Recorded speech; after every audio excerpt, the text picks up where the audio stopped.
Hello Tanzania, mambo vipi? Mimi naitwa Mr. Demi hapa The Genius kutoka The Genius Platform. Karibu sana hapa kwenye business battle fulani la uhakika, na leo tutazungumzia kuhusiana na mapinduzi ya kiteknolojia. Teknolojia imekuja na vitu vingi sana ambavyo kuna baadhi ya biashara watu wanafanya vizuri, lakini kuna baadhi ya biashara ambazo zimepotea kwa sababu ya teknolojia, na nyingine zinatarajia kupotea kwa sababu ya mapinduzi ya kiteknolojia. So wewe kama mdau wangu wa The Genius, mapinduzi haya ya kiteknolojia unayaonaje kwenye kitu ambacho unakifanya? Na je, kama unafanya biashara, unaiona wapi baada ya miaka 10 kwa sababu na huu ushindani wa kiteknolojia? Au ni biashara gani ambayo wewe ulikuwa unaijua imepotea kabisa kwa sababu ya mapinduzi ya kiteknolojia? Leo mimi nataka kukuambia, kama kawaida yangu huwa napenda kuchangia mtazamo wangu kuhusiana na ni biashara gani ambayo imeweza kupotea kabisa. Bana, hapa nikiongelea hivi, mi huwa na kichwani inanijia biashara ya vibanda vya simu. Kwa wale kidogo ambao wa zamani kidogo wanakumbuka, kabla simu hazijawa nyingi sana, kulikuwa kuna biashara ya vibanda vya simu. Yani watu wanaenda kupiga simu kwenye vibanda mbalimbali vya simu. Na msanii wetu kabisa kipindi hicho, Sogidogi, msanii siku hizi ni presenter wa radio fulani hapa town. Kipindi hicho alitoa ngoma inaitwa Kibanda cha Simu na ilifanya vizuri sana.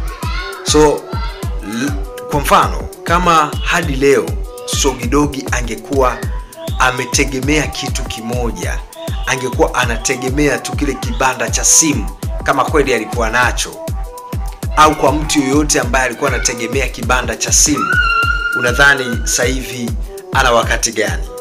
Kwa nilichokuwa nataka kusema kwamba kuna biashara ambazo zinakuepo, lakini kwa sababu ya wimbi kubwa la kiteknolojia zinaenda kupotea au zinapotea kabisa.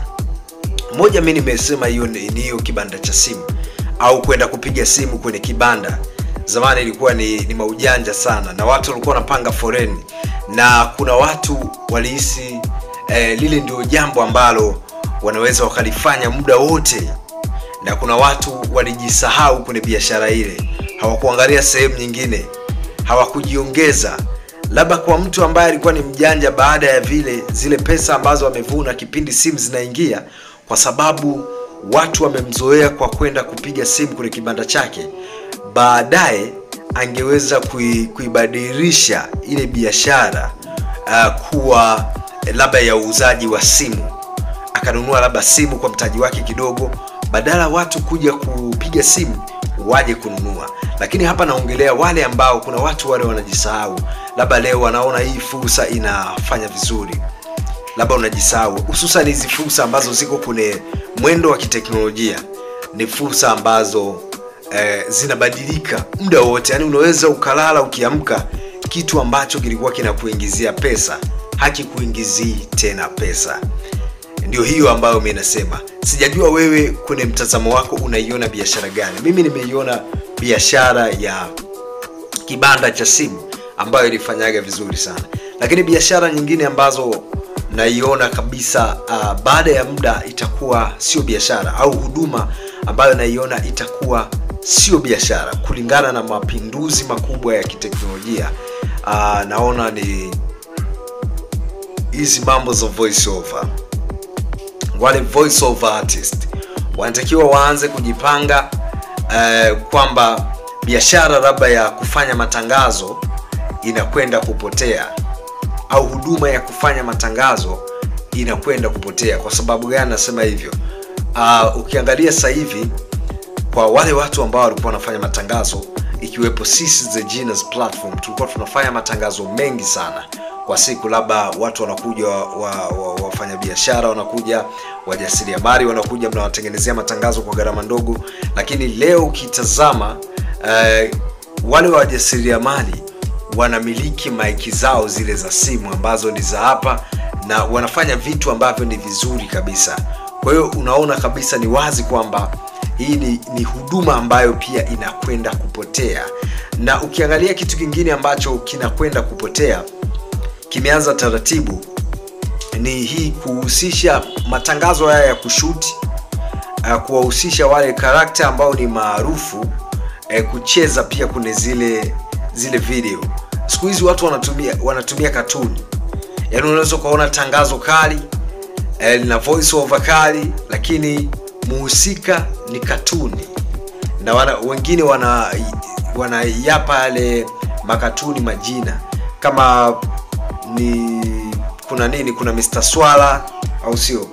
Na Mr. Swala amevaa ile karakta vizuri kabisa na anafanya vizuri. Kwa hiyo ukiangalia kwamba kuna vitu hivi vya kiteknolojia, hizi biashara nyingi za kiteknolojia ambazo zinafanyika, utakiwi kuzikumbatia.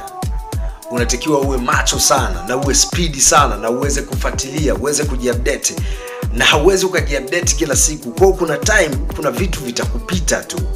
Labda uweze kuweka vijana nyuma yako mapema sana, kama wanavyofanya kina Kusaga. Walikimbizana walivyoona kwamba wanaanza kama kuchemka, hata kabla hawajachemka tayari wakaanza kutumia rasilimali watu, kwamba anampanda pale Adamu Mchomvu, atakuwa anahusika na mambo ya ubunifu na vitu vingine kama hivyo.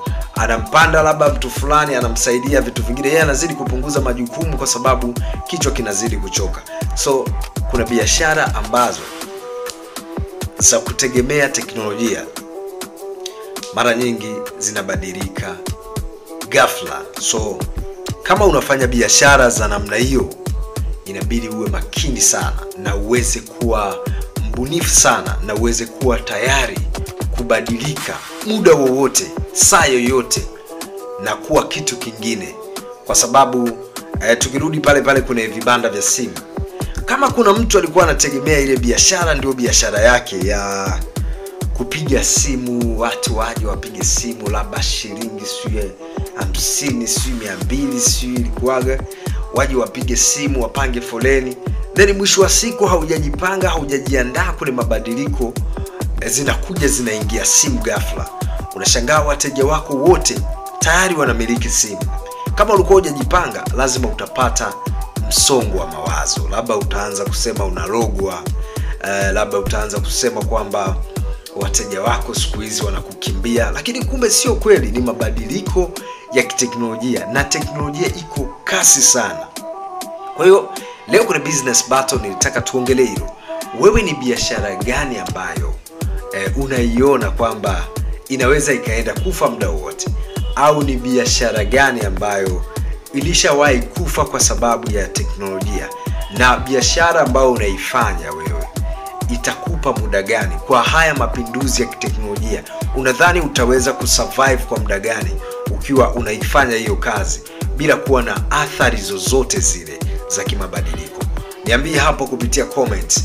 Bana, mimi naitwa Mr. Demi hapa The Genius kutoka The Genius Platform. Mpaka wakati mwingine tena. Ciao.